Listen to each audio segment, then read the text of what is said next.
Assalamualaikum warahmatullahi wabarakatuh. Perkenalkan, nama saya Maisura. Saya dari jurusan Administrasi Publik, Fakultas Ilmu Sosial dan Politik, Universitas Maliku Saleh. Untuk memenuhi tugas ujian akhir mata kuliah Administrasi Perpajakan, saya akan membahas tentang kebijakan fiskal.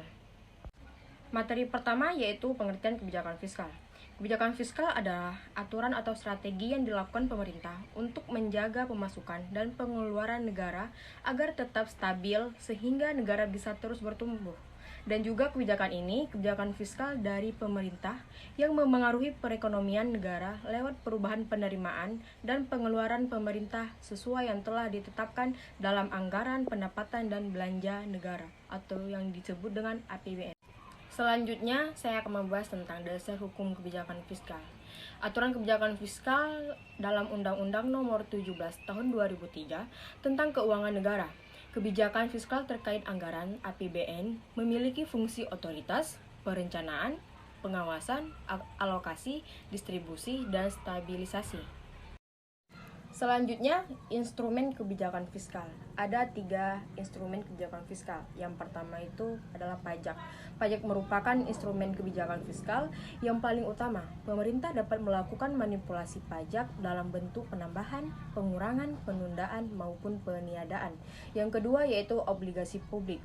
Dalam obligasi, pemerintah menawarkan surat utang negara pada masyarakat yang mempunyai dana. Lalu, apabila masyarakat membeli surat utang negara, maka negara akan mencicil utang tersebut dan disertai dengan bunga pinjamannya. Kemudian ada pengeluaran belanja. Pemerintah mempunyai hak untuk mengurangi pengeluaran belanja negara pada suatu sektor tertentu apabila neraca pembayaran negara mempunyai defisit. Selanjutnya yaitu fungsi kebijakan fiskal. Fungsi kebijakan fiskal diatur dalam Undang-Undang Nomor 17 Tahun 2003 Pasal 3 Ayat 4 tentang Keuangan Negara.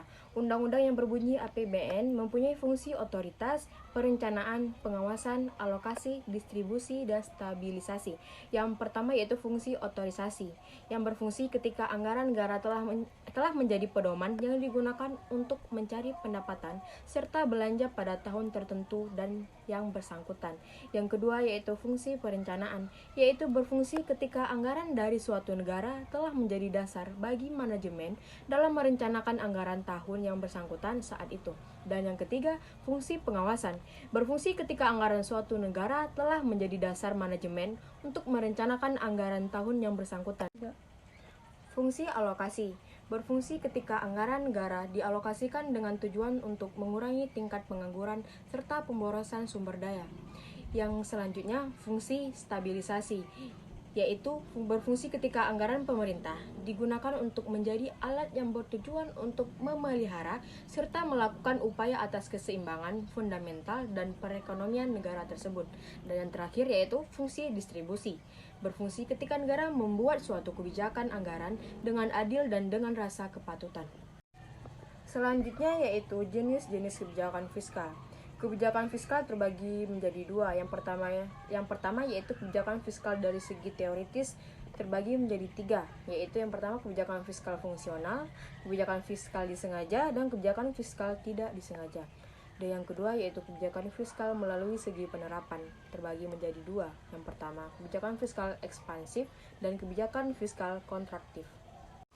Selanjutnya yaitu kebijakan fiskal dari jumlah penerimaan dan pengeluaran.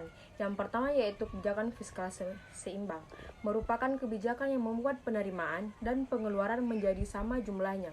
Ada dampak positif dan negatif dari kebijakan ini.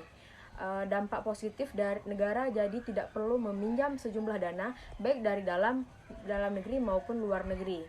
Yaitu yang selanjutnya, dampak negatif dari perekonomian akan terpuruk bila ekonomi negara dalam kondisi yang tidak menguntungkan. Kebijakan fiskal surplus. Pada kebijakan ini, jumlah pendapatan harus lebih tinggi dibandingkan pengeluaran. Kebijakan ini merupakan cara untuk menghindari inflasi.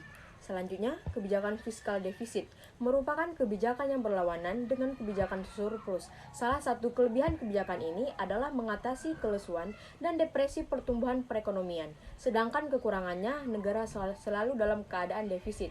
Selanjutnya, kebijakan fiskal dinamis. Kegunaan kebijakan ini adalah penyediaan pendapatan yang bisa digunakan untuk memenuhi kebutuhan pemerintah yang bertambah seiring berjalannya waktu.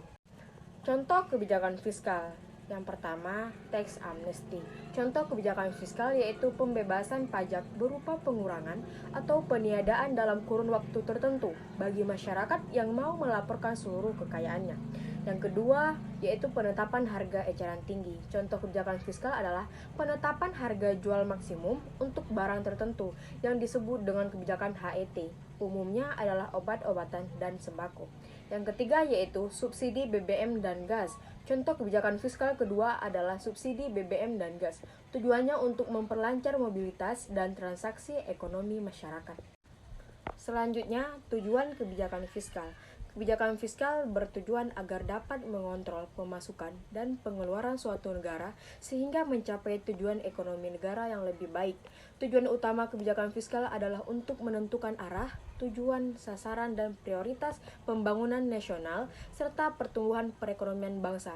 Ada beberapa tujuan kebijakan fiskal. Yang pertama yaitu memacu pertumbuhan ekonomi negara, yang kedua mendorong laju investasi, yang ketiga meningkatkan potensi SDM, dan yang keempat mewujudkan keadilan sosial.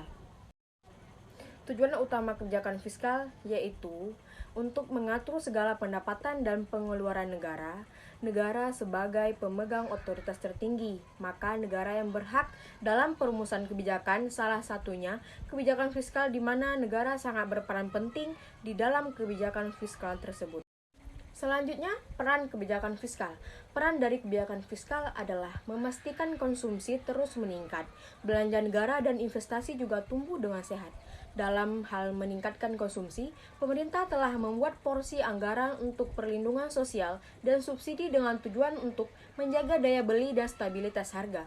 Sedangkan untuk meningkatkan investasi, pemerintah memastikan adanya anggaran untuk menjalankan pembangunan infrastruktur sebab tidak ada yang mau berinvestasi jika infrastruktur belum memadai. Anggaran pemerintah salah satunya berasal dari pajak. Pemerintah juga memberikan insentif bagi peruntukan untuk semua sektor. Sebagian lainnya diperuntukkan untuk sektor khusus, serta ada juga insentif pajak berdasarkan wilayah seperti zona ekonomi dan zona perdagangan bebas. Selanjutnya, manfaat dari kebijakan fiskal. Manfaat kebijakan fiskal terbagi menjadi 4. Yang pertama yaitu dapat menumbuhkan kondisi ekonomi yang lebih baik. Yang kedua yaitu pengalokasian sumber daya yang lebih efektif dan tepat sasaran. Dan yang ketiga, menstabilkan kondisi ekonomi negara jangka pendek. Dan yang keempat, pemerintah mampu melakukan pengembangan pada pembangunan jangka panjang negara. Kesimpulannya dari pembahasan materi tersebut yaitu kebijakan fiskal memiliki peran yang penting dalam suatu tatanan negara sebagai penstabilan ekonomi. Pemerintah menjalankan kebijakan fiskal adalah dengan maksud untuk memengaruhi jalannya perekonomian, atau dengan kata lain, kebijakan fiskal pemerintah berusaha mengarahkan jalannya perekonomian menuju keadaan yang diinginkan. Sehingga adanya kebijakan fiskal ini, pemerintah berharap dapat mengendalikan dan mengawasi keadaan ekonomi. Dan juga kebijakan fiskal yaitu kebijakan pemerintah dalam mengatur setiap pendapatan dan pengeluaran negara yang digunakan untuk menjaga stabilitas ekonomi dalam rangka mendorong pertumbuhan ekonomi. Sekian pemaparan dari saya, lebih dan kurang saya mohon maaf. Assalamualaikum warahmatullahi wabarakatuh.